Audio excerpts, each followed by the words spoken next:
बिस्मिल्लाहिर्रहमानिर्रहीम। अस्सलाम वालेकुम, वेलकम टू माय चैनल। आज मैं आपके साथ बहुत ही मज़ेदार सी रेसिपी शेयर कर रही हूँ। आज मैं बना रही हूँ कड़ी। तो आइए फ्रेंड्स, आपके साथ मैं इसकी रेसिपी शेयर करती हूँ। तो देखिए, इसके लिए सब चीज़ें मैंने तैयार करके रख ली हैं। तो ये ले लिया था मैंने 1 किलो दही और उसमें मैंने शामिल कर दिया था 1 लीटर पानी और इन दोनों चीज़ों को अच्छी तरह मिक्स करके मैंने रख दिया है। इसको मैं बाद में यूज़ करूँगी। तो पहले मैं कड़ी का मसाला बना लूँगी। तो उसके लिए आपको मैं चीज़ें बता देती हूँ कि उसके लिए मैंने क्या क्या यूज़ किया है। तो ये इसके लिए ले लिया है मैंने 1 कप बेसन, 1 कप ऑयल और ये 1 अदद मैंने प्याज ले लिया है। इसको मैंने बारीक ऐसे काट लिया है। नमक 1 टेबल स्पून, लाल पिसी हुई मिर्चों का पाउडर है 1 टेबल स्पून, हल्दी है 2 टेबल स्पून, सफ़ेद ज़ीरा 1/2 टेबल स्पून, अदरक लहसुन का पेस्ट है 1 टेबल स्पून। तो ये देखिए, मैंने मिट्टी की हांडी ले ली है, इसमें डाल दिया है मैंने ऑयल। अब इसको मैं हल्का सा गरम कर लूँगी और फिर इसे मैं शामिल कर दूँगी प्याज और अब इसको मैं भून लूँगी।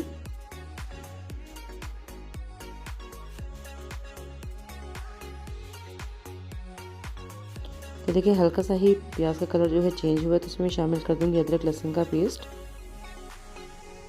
और इसको डाल के तकरीबन 5 मिनट के लिए इसको मैं भून लूँगी।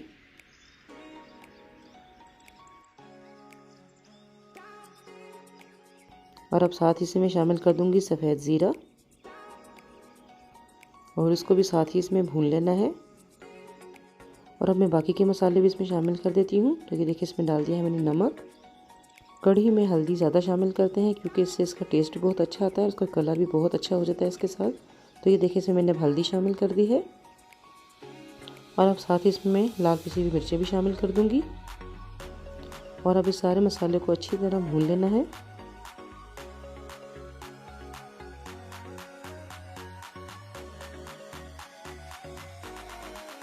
तो ये मसाले को मैंने अच्छी तरह भून लिया है। अब इसे मैं शामिल कर दूँगी पानी।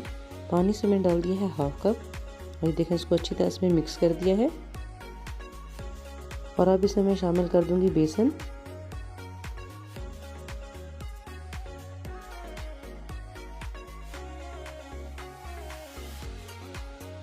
और अब इस मसाले में बेसन को अच्छे से भून लेना है। वैसे तो कड़ी जो है बहुत तरीक़ों से बनाई जाती है, लेकिन अगर आप इस तरीके से बनाएंगे तो ये कड़ी भी बहुत ही मज़े की बनती है। बेसन को जब भून के कड़ी बनाएंगे तो उसका जायका जो है बिल्कुल मुनफरिद हो जाता है। तो ये देखिए, मैंने बेसन को अच्छी तरह भून लिया था और अब इसमें मैंने शामिल कर दिया है 1 कप पानी और इसको अच्छी तरह से मिक्स कर देना है।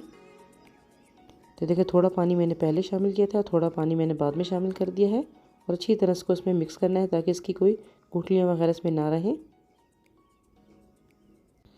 इसमें नमक मिर्च आप अपने हिसाब से भी शामिल कर सकते हैं, जितना आपको पसंद हो आप उस हिसाब से इसमें नमक मिर्च और बाकी के मसाले इसमें शामिल कर सकते हैं। 1 कप पानी इसमें मैंने पहले शामिल कर दिया था और अब इसमें मैं ज़्यादा पानी शामिल कर दूंगी जिसमें मैंने कड़ी पकानी होगी। तो ये देखिए, अब इसमें मैं और थोड़ा थोड़ा करके पानी शामिल करती जाऊँगी। साथ साथ इसमें चम्मच चलाते रहना है ताकि बेसन जो है अच्छे से इसमें मिक्स हो जाए।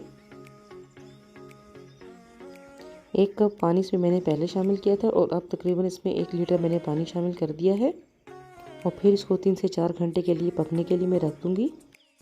मेरी बहन है, वो बहुत जल्दी कड़ी बनाती है, तकरीबन 5 से 10 मिनट में उसकी कड़ी तैयार हो जाती है।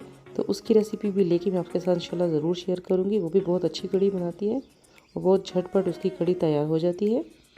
तो ये देखें, दही और पानी को जो मैंने मिक्स करके रखा था, अब उसको मैं इस कड़ी में शामिल कर दूँगी। तो ये देखें, दही की सारी लस्सी जो मैंने बना के रखी थी वो उसमें मैंने शामिल कर दी है और अब तकरीबन 1/2 लीटर पानी से मैंने और शामिल कर दिया है ताकि इसको अच्छे से मैं पकने के लिए ढक दूँ। अच्छी तरह इन सब चीज़ों को मैंने मिक्स कर दिया है। अभी तो चूल्हे की फ्लेम मैंने हाई रखी हुई है। जब कड़ी को बॉयल आ जाएगा तो फिर चूल्हे की फ्लेम को मैं थोड़ा स्लो कर दूँगी। तो देखें, कड़ी को बॉयल आ चुका है। अब इसको हल्की आंच में मैं पकने के लिए रख दूँगी। तो देखें, कड़ी को पकते हुए तकरीबन 1 से 1.5 घंटा हो चुका है और ये अच्छी गाढ़ी भी होने लग गई है। और अब इसमें मैं शामिल कर दूंगी देसी घी। देसी घी शामिल करने से कड़ी का टेस्ट जो है बहुत ही मज़े का हो जाता है। तो देखिए, 2 टेबल स्पून मैंने शामिल कर दिया है देसी घी। इससे इसकी खुशबू भी बहुत ही अच्छी आती है। तो देखिए घी को उसमें मैंने अच्छे से मिक्स कर दिया है और अब इसको मैं दोबारा से पकने के लिए रख देती हूँ।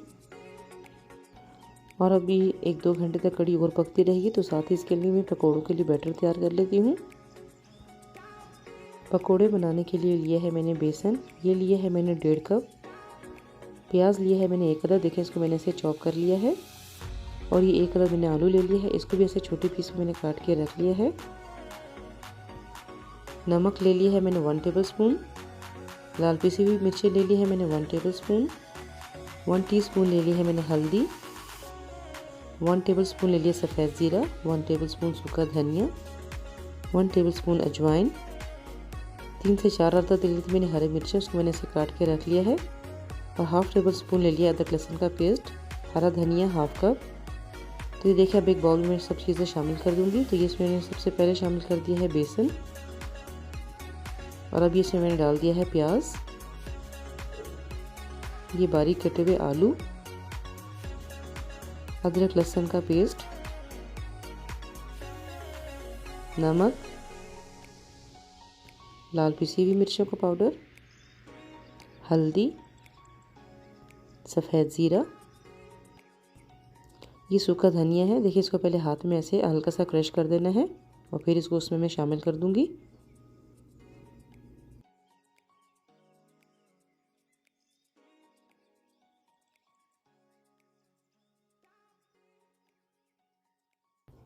और अब इसे मैं शामिल कर दूंगी अजवाइन, हरी मिर्चें, बारीक कटा हुआ और अच्छे से वॉश किया हुआ हरा धनिया। और अब इन सब चीज़ों को मैं अच्छे से मिक्स कर लूँगी।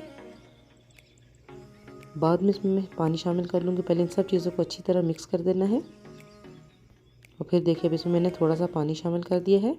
ज़्यादा पानी शामिल नहीं करना है क्योंकि फिर बैटर जो है बहुत ही पतला हो जाएगा। थोड़ा थोड़ा करके इसमें पानी शामिल करते जाएं।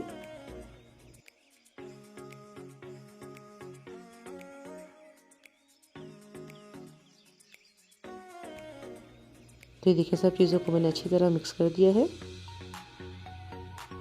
पानी इसमें ज़्यादा शामिल नहीं करना है और ना ही इसको ज़्यादा गाढ़ा भी रखना है, क्योंकि अगर ज़्यादा गाढ़ा रखेंगे तो फिर पकौड़े जो है सख्त बनते हैं। तो देखिए इसका ऐसा टेक्सचर रखना है। तो अभी ये पकौड़ों के लिए बैटर बिल्कुल तैयार है। और देखिए कढ़ाई में मैंने ऑयल डाल के रख दिया था गर्म होने के लिए। और अभी थोड़ा सा पकौड़ों का बैटर मैंने इसमें डाल के चेक कर लिया है ऑयल का टेम्परेचर। ऑयल को ज़्यादा गर्म नहीं रखना है क्योंकि पकौड़े जो हैं फिर ऊपर से पक देंगे लेकिन अंदर से वो कच्चे रहेंगे। अब आप स्पून की मदद से या हाथ से भी ऐसे पकौड़े जो हैं कढ़ाई में डालते जाएं एक एक करके। तो देखिए 5 से 6 मिनट तक के लिए इसको मैंने एक साइड पे ऐसे ही पकने के लिए रख दिया था। और अब इसकी साइड में से चेंज कर लूँगी। और अब इसकी साइड चेंज करके दूसरी साइड से इसको मैं फ्राई कर लूँगी।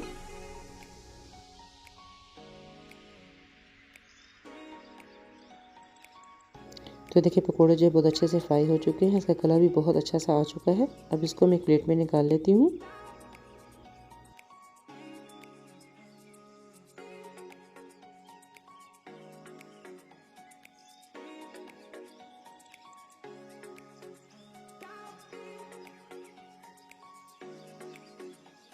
तो देखिए कितने अच्छे ये पकोड़े बनके तैयार हुए हैं।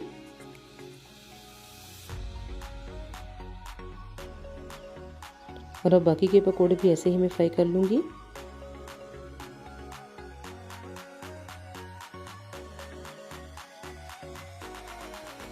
कढ़ी भी अपने रास्ते पे रवा दवा है, अपनी ही धुन में चलती जा रही है। तो ये देखिए कढ़ी अच्छे से पक चुकी है।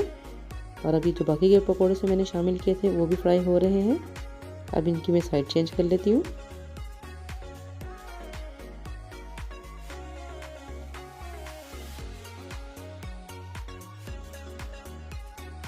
और अब ये पकौड़े जो है अच्छे से फ्राई हो चुके हैं, इसको भी मैं प्लेट में निकाल लेती हूँ। तो देखिए ज़्यादा तेज़ आंच से इसको मैंने फ्राई नहीं किया है, तो ये बहुत अच्छे से फ्राई हुए हैं। देखिए कलर इसका कितना अच्छा लग रहा है और अंदर भी अच्छे से पक चुके हैं। तो अब सारे पकौड़ों को फ्राई करके मैंने प्लेट में निकाल लिया है। और ये देखें कढ़ी भी बहुत अच्छे से पक चुकी है। और अब जो मैंने पकौड़े फ्राई करके रखे थे उसको एक एक करके मैं कढ़ी में शामिल करती जाऊंगी। तो देखिए कढ़ी भी जो है पकौड़ों को बगैर बिल्कुल नामुकम्मल होती है। कड़ी में पकौड़े शामिल करने से कड़ी को 4 चांद लग जाते हैं। तो ये देखिए अब कितनी अच्छी लग रही है कड़ी। और फिर जब मैं लगाऊंगी कड़ी को तड़का तो फिर आप देखना कि कड़ी और भी कितनी अच्छी लगती है। अभी कड़ी जो है मुकम्मल तैयार नहीं हुई है, अभी इसका थोड़ा काम और बाकी है। जब सारे पकौड़े से मैं शामिल कर लूँगी फिर इसके लिए बनाऊँगी मैं भगार, जिसको तड़का भी बोलते हैं। तो ये देखिए एक एक करके अब इसमें मैंने सारे पकौड़े शामिल कर दिए। थोड़े पकौड़े रख दिए हैं मैंने बच्चों के लिए, क्योंकि ये बच्चों को बहुत पसंद होते हैं। जब भी मैं कड़ी बनाऊँ मुझे पहले कहते हैं कि पकौड़े अलग से हमारे लिए निकाल लेना। तो अब थोड़े पकौड़े जो है मैंने बच्चों के लिए रख दिए हैं। तो देखिए तड़के के लिए ले लिया है मैंने हाफ कप ऑयल, 10 से 12 अदद ले लिए हैं मैंने कड़ी पत्ता, 7 से 8 अदद ले लिए हैं मैंने साबुत लाल मिर्चें, 1 टेबलस्पून ले लिया है मैंने कश्मीरी लाल मिर्च, और ये हाफ टेबल स्पून ले लिया है मैंने सफ़ेद ज़ीरा। तो देखिए फ्राई पैन में मैंने ऑयल डाल दिया है और अब इसे मैं शामिल कर दूंगी सफ़ेद ज़ीरा, और अब साथ ही इसे मैं शामिल कर दूंगी कड़ी पत्ता। इससे कड़ी की खुशबू जो है बहुत ही मज़े की हो जाती है। साबुत लाल मिर्ची भी इसे मैंने शामिल कर दी हैं। तो देखिए तीनों चीज़ों को मैंने अच्छे से फ्राई कर लिया है। अब आखिर में इसे मैं शामिल कर दूंगी कश्मीरी लाल मिर्च और इसको बस हल्का सा इसमें भून लेना है। तो ये देखिए इसका भगार जो है बिल्कुल तैयार है। और अब इसको मैं शामिल कर दूंगी कड़ी में। तो ये देखें बघार लगाने के बाद कड़ी जो है कितनी ही अच्छी लग रही है, और अब इसकी खुशबू इतनी अच्छी आती है कि पूरे घर में इसकी खुशबू फैल रही होती है। बहुत ही मज़ेदार ये कड़ी बनकर तैयार हुई है। इसको आप सफ़ेद चावलों के साथ या नान या घर की रोटी के साथ भी खाएं तो बहुत ही मज़े की लगती है। तो फ्रेंड्स कैसी लगी आपको आज ये मज़ेदार से कड़ी की रेसिपी। उम्मीद है इंशाल्लाह आपको ये रेसिपी ज़रूर पसंद आई होगी। आप इस रेसिपी से कड़ी ज़रूर बनाना, उसका फीडबैक मुझे अपने ज़रूर देना है। और अगर आपको मेरी वीडियो अच्छी लगी तो मेरी वीडियो को लाइक करें, शेयर करें अपनी फैमिली और फ्रेंड्स के साथ। मेरे चैनल को सब्सक्राइब करना ना भूलें। बेल आइकन को ज़रूर क्लिक करें ताकि मेरी हर नई आने वाली वीडियो को नोटिफिकेशन सबसे पहले आपको मिले। तो देखिए कड़ी को मैंने डिश आउट कर दिया है और थोड़ा सा गार्निश के लिए इसके ऊपर मैंने थोड़ा सा हरा धनिया डाल दिया है। अगर आप डालना चाहें तो डाल दें, नहीं तो उसको आप स्किप कर दें। तो देखिए अब कड़ी देखने में और खाने में भी बहुत ही ये मज़े की थी। आप भी इसको ज़रूर ट्राई करना। फिर मिलती हूँ इंशाल्लाह किसी अच्छी सी रेसिपी के साथ। दुआ में ज़रूर याद रखिएगा। अल्लाह हाफिज़।